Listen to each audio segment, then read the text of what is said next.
இன்றைக்கி நம்ம soya chunk வச்சு ஒரு கட்லெட் எப்படி ஈஸியாக பண்ணலான்னு பார்க்கலாம். சோயா சங்க் நான் கொஞ்சமாக எடுத்திருக்கேன். இதை நான் இப்போ ஹாட் வாட்டரில் ஒரு 10 நிமிஷம் ஊற வைக்க போகிறேன். 10 நிமிஷம் போதும். அதுவே நல்லா ஊறி உங்களுக்கு நல்லா புஷ்ஷுன்னு வந்துடும்.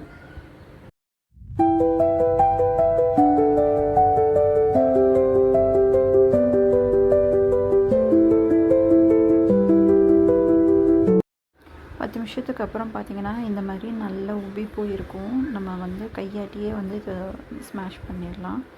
இப்போ நீங்கள் இது எல்லாத்தையுமே தண்ணியை நல்லா ஸ்குவிஷ் பண்ணிவிட்டு மிக்சியில் கிரைண்ட் பண்ணி எடுத்து வச்சுக்கோங்க. நான் பொட்டேட்டோ ஆல்ரெடி பாயில் பண்ணி நல்லா ஸ்மாஷ் பண்ணி வச்சுருக்கேன். இது எப்போவுமே நான் ஸ்டாக் வச்சுருப்பேன். ஏன்னா கட்லெட்டு வேறு எதுக்காச்சும் செய்கிறதுன்னா கண்டிப்பாக நான் பொட்டேட்டோ எடுத்துப்பேன். இதில் கொஞ்சம் இஞ்சி பூண்டு பேஸ்ட்டு, அப்புறமா கொஞ்சமாக கரம் மசாலா கொஞ்சமாக போடுங்க போதும். அப்புறம் கொஞ்சம் சில்லி பவுடர் உங்கள் காரத்துக்கு ஏற்ற மாதிரி ஒரு ஸ்பூன் போடுறதே போதும். உங்களுக்கு காரம் ஜாஸ்தியாக வேணும்னா எக்ஸ்ட்ராவாக நீங்கள் போட்டுக்கலாம்.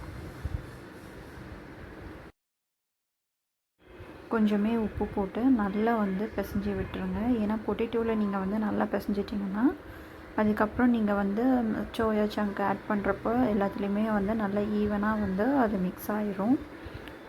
ஸோ இப்போ நான் மிக்சியில் அடித்து வச்சுருக்கிற அந்த சோயா சங்கை ஆட் பண்ணிக்கிறேன். ஆட் பண்ணிவிட்டு இப்போ நான் அது எல்லாத்தையுமே ஒன்றா மிக்ஸ் பண்ணிக்கிறேன்.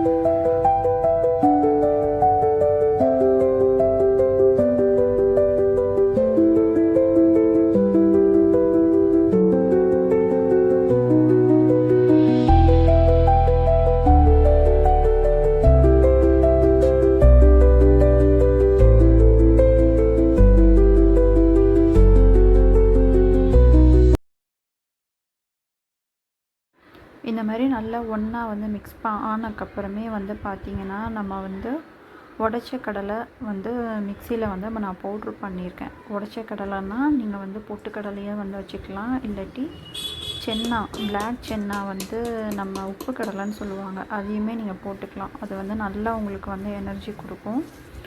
ஸோ நீங்கள் வீட்டில் ஹெல்த்தியாக அந்த மாதிரி செய்கிறப்போ அந்த உடச்ச கடைக்கு பதிலாக நீங்கள் அந்த சென்னா கடலையும் யூஸ் பண்ணிக்கலாம், உப்பு கடலையும் யூஸ் பண்ணிக்கலாம்.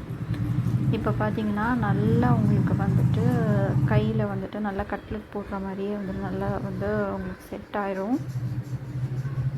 இப்போ நான் இதை எண்ணெயில் பொரிச்சு எடுக்க போகிறேன். நான் தோசை தவாவில் தான் போடுறேன். ஏன்னா இது நீங்கள் கட்லெட் மாதிரி பாயில் பண்ணி உள்ளே முக்கி எடுக்கிற மாதிரி டீப் ஃப்ரைலாம் பண்ணிங்கன்னா அந்தளவுக்கு ஹெல்த்தியாக இருக்காது. ஸோ செமி ஃப்ரை மாதிரி தான் நான் பண்ணுறேன். நீங்கள் இந்த மாதிரி டவாவில் ஃப்ரை பண்ணுறச்ச உங்களுக்கு ஹெல்த் லெவல் அந்தளவுக்கு உங்களுக்கு கான்ஷியஸ் இருக்கிறவங்க சாப்பிட்டுக்கலாம். ஓகே, நீங்கள் ஆயிலில் டீப்பாக ஃப்ரை பண்ணால் தான் அது டீப் ஃப்ரை ஆயிரும். அதாவது முங்குற அளவுக்கு எண்ணெய் ஊற்றி அதில் முக்கி பொரிக்கிறது தான் டீப் ஃப்ரை ஆயிரும். இது நீங்கள் டவா ஃப்ரை தான். நீங்கள் நார்மலாக எண்ணெய் விட்டு கொஞ்சமாக எண்ணெய் விட்டு கூட நீங்கள் ஃப்ரை பண்ணி எடுத்துக்கலாம். அதேமாதிரி ஃப்ரை பண்ணுற பேனும் பார்த்திங்கன்னா அயனில் உள்ள டவா அந்த மாதிரி யூஸ் பண்ணுங்கள். அப்போ தான் உங்களுக்கு இன்னும் ஹெல்த்து கான்ஷியஸாக இருக்கிறவங்களுக்கு பெனிஃபிட்டாக இருக்கும். இப்போ இது நீங்கள் பார்த்தீங்கன்னா நான் ஃபுல்லாக போட்டுட்டு அதை அப்படியே குக் பண்ண விட போகிறேன். சிம்மில் இல்லைனா மீடியமில் வச்சுட்டே நீங்கள் குக் பண்ணுங்கள். அப்போ நல்லா உள்ள வரைக்குமே நல்லா குக் ஆகி வந்துடும்.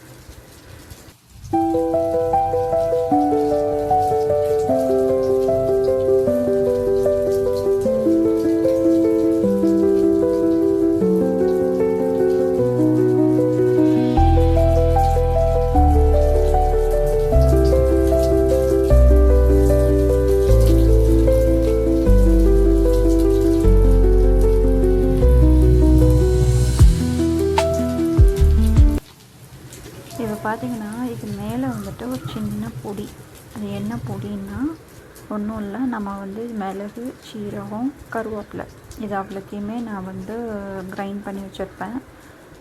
கருவேப்பிலை நம்ம காஞ்சதை தூர போடாமல் இந்த மாதிரி மிளகு சீரக பொடியோடு சேர்த்து பொடி பண்ணி வச்சுக்கலாம். இது இந்த மாதிரி ஃப்ரை பண்ணுறப்போ இல்லாட்டி வந்து நீங்கள் பொரியல் பண்ணுறப்போ அதில் லைட்டாக வந்து தூவி விட்டுக்கிட்டிங்கன்னா கொஞ்சம் டேஸ்ட் நல்லாயிருக்கும். இப்போ நம்ம வந்து கட்லெட் ரெடி ஆயிடுச்சு பாருங்கள். நீங்கள் பார்க்குறச்சே வந்து நல்ல கிறிஸ்பியாக மொறுன்னு வந்து இருக்கும்.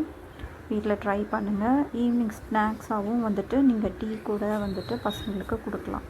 இல்லை நீங்கள் வெறுமனே வந்து நார்மலாக வீட்டில் மயனஸ் பண்ணி அதுக்கு வந்து இதை டிப் மாதிரி வச்சு கூட கொடுக்கலாம். எனிவே ட்ரை பண்ணிவிட்டு எப்படி இருந்துச்சுன்னு கமெண்ட் பண்ணுங்கள். தேங்க்யூ.